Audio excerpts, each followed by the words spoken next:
గణేశాయ నమః. శ్రీ సరస్వత్యై నమః. శ్రీ గురుభ్యో నమః.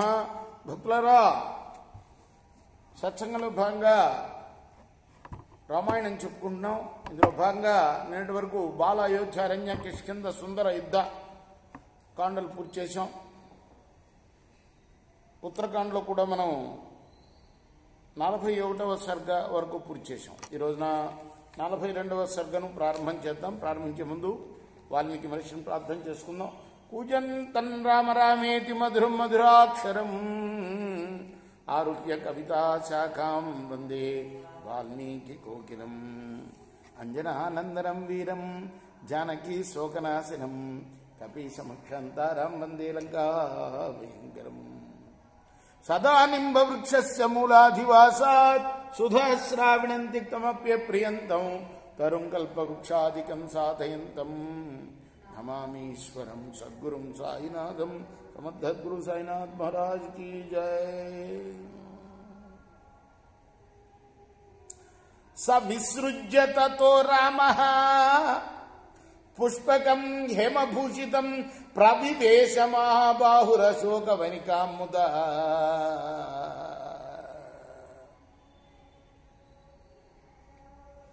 ఎక్కడి వరకు వచ్చాం రామాయణంలో?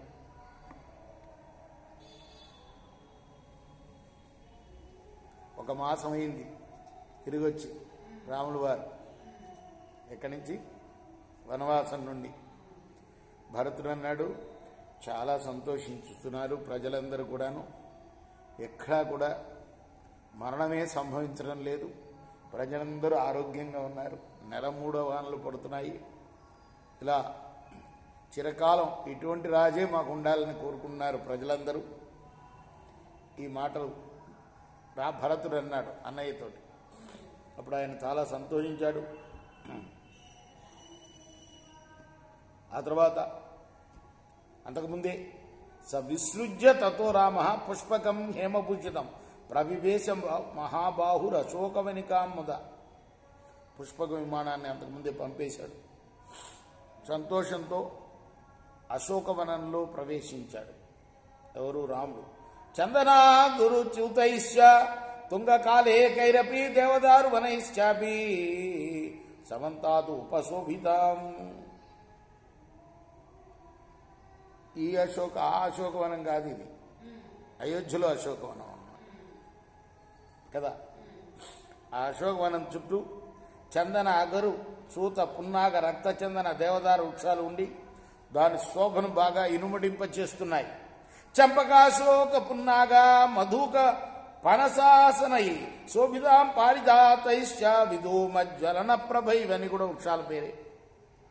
ఇంకా అశోక, చంపక, పున్నాగ, మధుక, పనస, ఇలా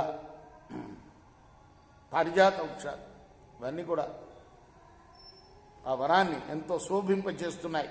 అలోద్ర నీపార్జునైర్నాగై సప్తపర్ణాతిముక్తకై మందార కదలి గుల్మాలతాజాల సమాకులు ఇవన్నీ కూడా వృక్షాలే. లోద్ర, నీప, అర్జున, నాగ, ఏడాకుల అరటి వృక్షాలు, బండి గులివింద తీగలు, మందార వృక్షాలు, అరటితోపులు ఇవన్నీ మొక్కలతోటి వ్యాప్తమై ఉంది ఆ అశోకవనం. ప్రియంగుభి కదమైశ్చ కదంబైశ్చ తథాచ వకులైరపి జంబూభిర్దాడిమైశ్చేవ కోవిదారైశ్చ శోభితాం. ఇంకా ప్రియంగు, కదంబ, వకుల, జంబు, కోవిదారి వృక్షాలతో శోభిస్తూ ఉన్నదిట.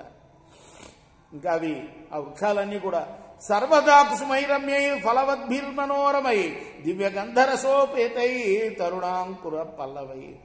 వృక్షాలు ఎప్పుడూ కూడా పుష్పాలతో ఫలాలతో నిండి మనోహరంగా ఉన్నాయి. దివ్యమైన రసము గంధము గల ఆ వృక్షాలు అంకురాలతోటి చిగుళ్లతోటి నిండి ఉన్నాయి. తథైవ తరుభిర్దివ్యై శిల్పభి పరికల్పితై చారు పల్లవ పుష్పాఢ్యైర్ మత్త భ్రమర సంకులై. ఇక ఇప్పటిలాగానే అప్పుడు కూడా రామాయణం నుంచి వస్తుందన్నమాట. వన సంరక్షకులు చక్కగా ఎప్పటికప్పుడు కత్తిరించి శోభతో ఉంచుతున్నారట వనాన్ని, తీగలు కత్తిరించి. అవి మళ్ళీ అందమైన చిగుళ్లతోటి పుష్పాలతోటి నిండి మదించిన తుమ్మెదలతోటి వ్యాకులంగా కనపడుతున్నది వనం. కోకిరై భృంగరాజైశ్చ నానావర్ణైశ్చ పక్షిభి శోభితాం శతకశ్చిత్రాం చ్యూతవృక్షావతంసగై. ఎంత ఇష్టమో వాల్మీకి వనాన్ని వర్ణించడం అంటే. చూడండి ఎన్ని శ్లోకాలు వాడుతున్నాడో. ఇంకా అశోకవనం కోకిలతోటి, శ్రేష్టమైన తుమ్మెదలతోటి, అనేక వర్ణాలు గల పక్షులతోటి శోభిస్తూ ఉన్నది. వందల కొలది చ్యూత వృక్షాలు అంటే మామిడి వృక్షాలు ఆ అగ్రభాగములందున పూల గుత్తులతో చిత్రవర్ణాలుగా ఉన్నాయట. శాతకుంభనిభా కేచిత్ కేచిదగ్ని శిఖోపమా నీలాంజన నిభాశ్చాన్యే భాంతి తత్రస్మ పాదప.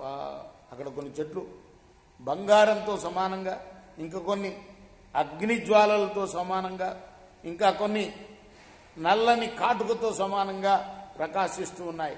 సురభీనచ పుష్పాని మాల్యాని వివిధాని చ దీర్ఘిక వివిధాకార పూర్ణ పరమవారిన. అక్కడ పరిమళిస్తున్న పుష్పాలు, అనేక విధాలైన మాలికలు, మంచి ఉదకంతో నిండిన దిగుడు బావులు ఉన్నాయి.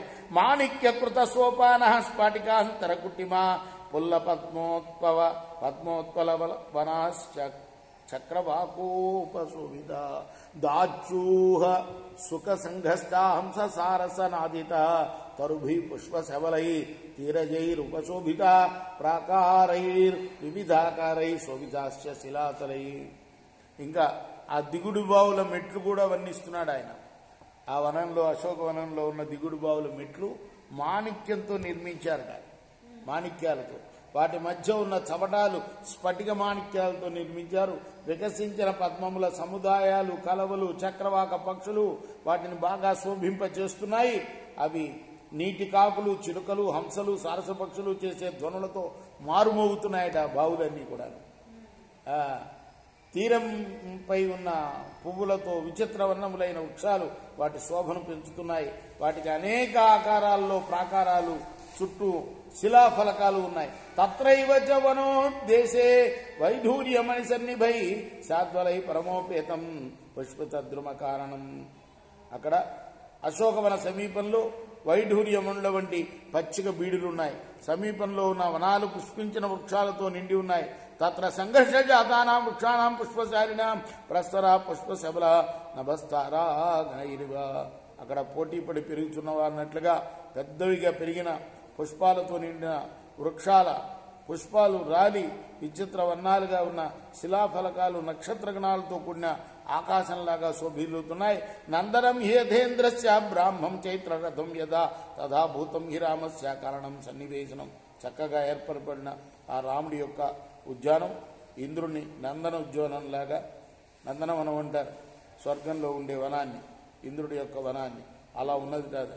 అలానే బ్రహ్మ నిర్మించిన చైత్ర రథ ఉద్యానవనంలాగా, అంటే బ్రహ్మ లోకంలో ఉండే వనాన్ని చైత్ర రథవనం అంటారట. సత్యలోకం అంటారు కదా బ్రహ్మలోకం, వాటితో సమానంగా ఉందట. రేపు మనం 16వ శ్లోకం నుండి కొనసాగిద్దాం. కృష్ణార్పణమస్తు. సాయి కృష్ణార్పణమస్తు.